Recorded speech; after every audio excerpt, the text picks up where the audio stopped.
You can smell it before you see it. Thick, suffocating, sweet like rotting fruit left in the Spanish sun. The scent clings to the silk tapestries, seeps into the stone walls, follows the rustle of her crimson gown as she moves through the camp. Soldiers turn their heads, not in reverence, but to breathe. She is Isabella of Castile, queen of a soon-to-be empire, and she has not changed her undergarments in 8 years.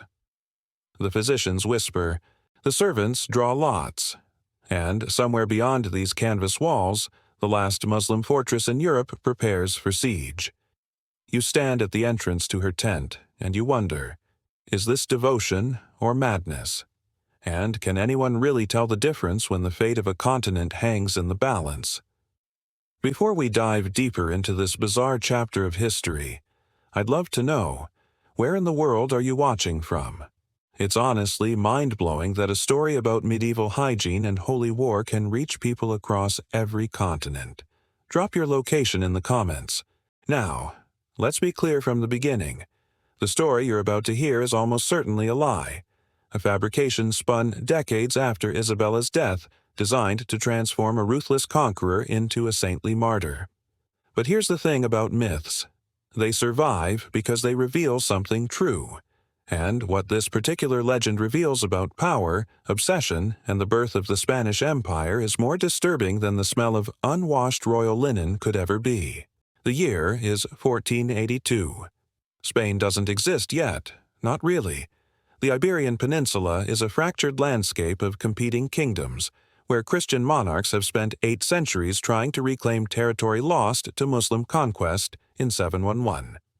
Isabella of Castile and her husband, Ferdinand of Aragon, have been married for 13 years, their union creating the most powerful Christian alliance the region has ever seen. They have money, armies, and something more dangerous than both: absolute certainty that God wants them to finish what their ancestors started. Granada sits in the southern mountains like a jewel in a crown no Christian has worn in 800 years. The Alhambra Palace rises from the hills, its walls decorated with Arabic calligraphy praising Allah, its fountains fed by ingenious engineering that makes the desert bloom. The Nasrid dynasty has ruled here since 1238, surviving through diplomacy, tribute payments, and the disunity of their Christian enemies. But Isabella and Ferdinand are different. They don't want tribute. They want annihilation. They want, as they call it, one Spain.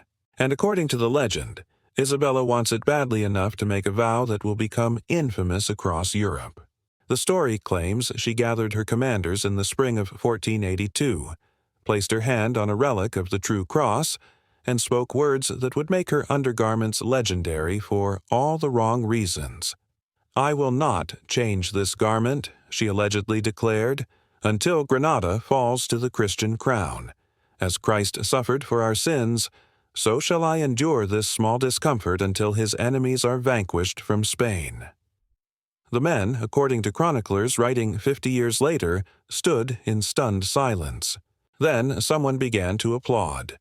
Within days, the story spread through the army. The queen had made a sacred vow. God would surely grant them victory, and absolutely no one considered what the logistics of this promise would actually mean. But let's pause here, because to understand why anyone would believe this story, why it would be invented at all, we need to talk about something most people get wrong about the Middle Ages. Medieval Europeans were not walking around covered in filth, ignorant of basic hygiene. They bathed. They understood that certain smells indicated disease. They washed their hands and faces daily. Public bathhouses existed in most cities. But their understanding of cleanliness was different from ours in crucial ways. Medieval medicine was based on the theory of humors, the idea that health depended on balancing bodily fluids. Water, especially hot water, was thought to open the pores and let in corrupted air, the miasma that supposedly caused plague and fever. Many physicians actually advised against frequent bathing. Linen undergarments, meanwhile, were considered the real key to cleanliness. The fabric absorbed sweat and body oils, acting as a barrier between skin and outer clothing. Changing your linen was how you got clean. But here's the catch. Linen was expensive. Even wealthy people might own only a few sets. During military campaigns with limited baggage and no permanent residence, going weeks between changes wasn't unusual. But 10 years? That's not medieval normal. That's pathological. That's a biological weapon disguised as piety. If the story were true, and remember, it almost certainly isn't, Isabella would have been wearing the same linen shift through summers in southern Spain, where temperatures exceed 100 degrees. Through winters in mountain sieges. Through illnesses, menstruation, and the basic biological functions that don't pause for holy wars. The fabric would have degraded, disintegrated, become less garment than organic hazard. The smell, according to later embellishments of the myth, became so legendary that servants allegedly burned incense in 3-hour shifts outside her tent. One chronicler, writing in the 1540s, claimed that even battle-hardened soldiers who'd seen men disemboweled on the field would gag when the wind shifted in the queen's direction.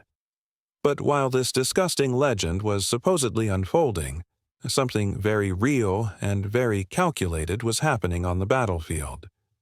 Isabella wasn't just laying siege to Granada. She was revolutionizing warfare in ways that would reshape the world. Traditional medieval sieges were temporary affairs. Armies would surround a city for a few months, try to starve it out, and then go home for winter. Isabella did something different. She established permanent military camps with stone buildings, creating miniature cities that could sustain a siege for years. She pioneered a strategy of systematic conquest, taking every fortress and town leading to Granada, tightening the noose until the capital was completely isolated. She pawned her jewelry to fund the campaign, personally inspected siege engines, and established field hospitals that saved thousands of lives.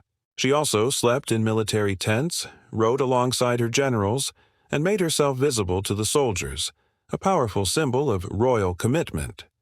And if you believe the legend, she did all of this while wearing the same underwear. The contrast is almost too absurd to process. A queen, brilliant enough to coordinate the largest military operation in Spanish history, but too stubborn to change her clothes.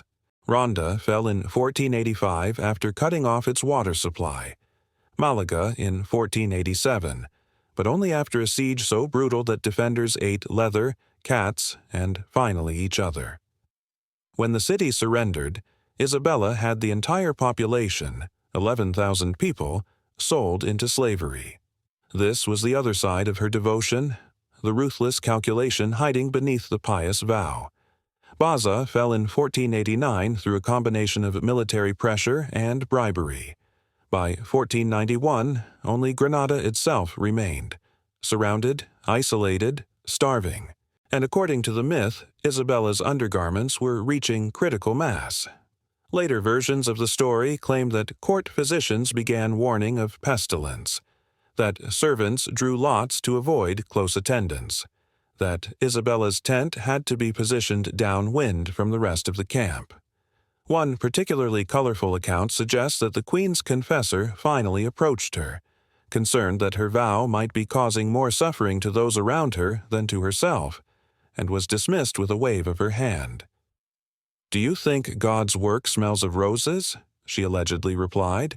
But here's what makes this myth especially insidious. While everyone was supposedly talking about Isabella's underwear, they weren't talking about the Spanish Inquisition. Established by Isabella and Ferdinand in 1478, the Inquisition had been operating throughout their territories for years. Its initial purpose was to investigate conversos, Jews who had converted to Christianity, to determine if they were secretly practicing Judaism. The methods were torture, interrogation, and execution by burning. By the time Isabella was supposedly making her underwear vow, the Inquisition had already killed thousands.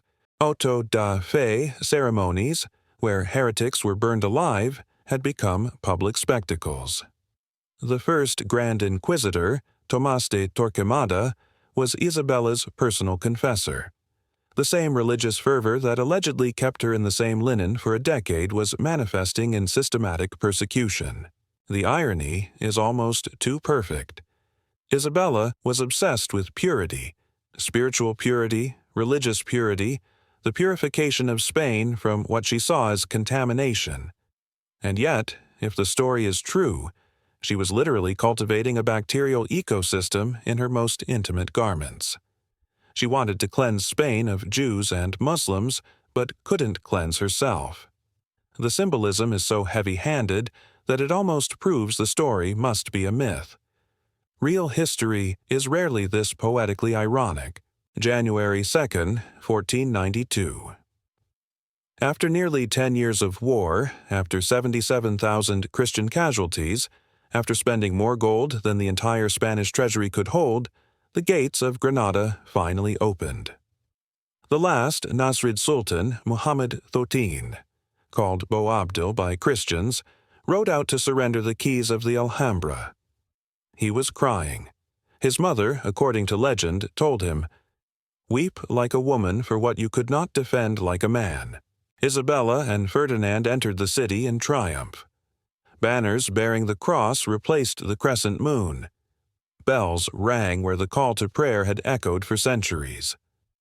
800 years of Muslim rule in Iberia was over, and, according to the myth, Isabella finally changed her underwear. The garments she removed were reportedly so putrid they couldn't be washed, only burned. Some versions claim they were briefly displayed as relics before being hastily destroyed for public health reasons. One account suggests that the linen had essentially fused with her skin and had to be soaked off over several days. Another claims that when her ladies-in-waiting finally undressed her, 3 of them fainted. These embellishments grew more grotesque with each retelling, as myths always do. But here's what actually happened that day. Isabella issued her first orders for the new Granada. Churches would be built over mosques. Arabic would be banned. Muslims could convert or leave. And later that same year, in March of 1492, she and Ferdinand signed the Alhambra Decree, ordering the expulsion of all Jews from Spain. Between 40,000 and 200,000 people, historians still debate the number, were forced to abandon their homes. Many died in exile. Those who converted faced constant surveillance from the Inquisition, investigation, torture, and execution if they were suspected of secretly practicing Judaism. The same year Granada fell, the same year Isabella supposedly changed her underwear, she also signed a contract with an Italian navigator named Christopher Columbus, who claimed he could reach Asia by sailing west. The gold that flowed from the Americas would eventually fund Spain's dominance of Europe for a century. The cultural exchange would reshape human civilization, and the indigenous populations of the New World would be devastated by disease, slavery, and conquest, driven by the same religious certainty that powered Isabella's vow. This is the part of the story the underwear myth obscures. While everyone remembers the disgusting detail, they forget the systematic cultural genocide. While the legend emphasizes Isabella's personal devotion, it sanitizes her policies of persecution. It's easier to remember a queen who wouldn't change her clothes than one who fundamentally altered the religious and ethnic composition of Europe and destroyed civilizations across an ocean. So, did it actually happen? Almost certainly not. The earliest written mention appears in Gonzalo Fernández de Oviedo's chronicle from the 1540s, 50 years after the events. Oviedo wasn't present at the siege and was known for embellishing his histories. No contemporary account, no letter, diary, or chronicle written by someone actually there, mentions this vow. Not one. Isabella's personal correspondence survives. Her confessors kept records. Court physicians documented her illnesses, and none of them mention anything about a 10-year undergarment vow. What we do know is that Isabella lived in military camps during much of the campaign, that she was deeply religious and prone to making dramatic vows, that she suffered from various ailments during the siege years, and that medieval standards of hygiene were different from ours. It's entirely possible she went weeks or even months between changes during active campaigning. But 10 years? With no one writing it down until half a century later? That's not history. That's myth-making. and myths are created for a reason. This story served to transform Isabella from a ruthless military commander and architect of religious persecution into a symbol of unwavering faith. It made her relatable. Even the most powerful queen is still a woman with a body, with intimate garments, with human limitations, and it gave later generations, both Catholic and Protestant, something to argue about. Catholics celebrated it as proof of her sanctity. Protestants mocked it as Catholic superstition taken to absurd extremes. Everyone could use the story to confirm their existing beliefs about religion, power, and the medieval mind. By the 18th century, the story had evolved into cautionary tales about the dangers of religious fanaticism. By the 19th, it was being used in debates about women's capacity for leadership. By the 20th, it had become a punchline, a bit of historical trivia disconnected from its context of conquest and persecution. Each generation rewrote the myth to reflect their own anxieties about power, faith, and bodily autonomy. But strip away the myth, and what remains? A woman who unified Spain, who completed a reconquest 8 centuries in the making, who funded the voyage that connected 2 hemispheres, and who also initiated policies that killed thousands, expelled hundreds of thousands, and created mechanisms of religious persecution that would endure for centuries. The underwear is a distraction. It's theater. What Isabella actually did, the empire she built, the peoples she destroyed, the world she reshaped, that's the story that should disturb us.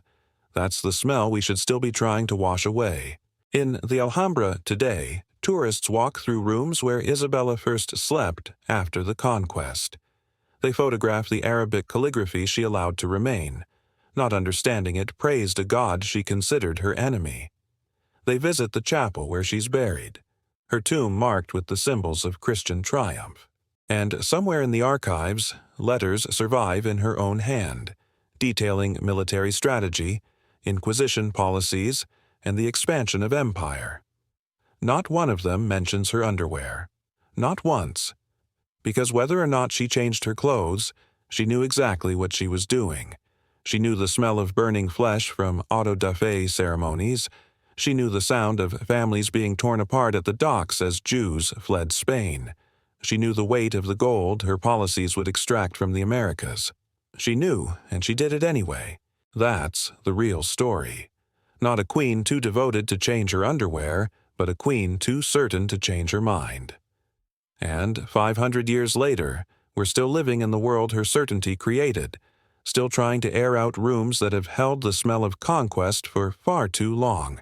The myth of the underwear will endure because it's strange, because it's vivid, because it makes us laugh or recoil. But the truth of Isabella, her brilliance, her ruthlessness, her faith transformed into violence, that's what should keep us awake. That's what should make us wonder what we, too, refuse to change, what we cling to long after it's begun to rot, and what future generations will say about the smell we left behind.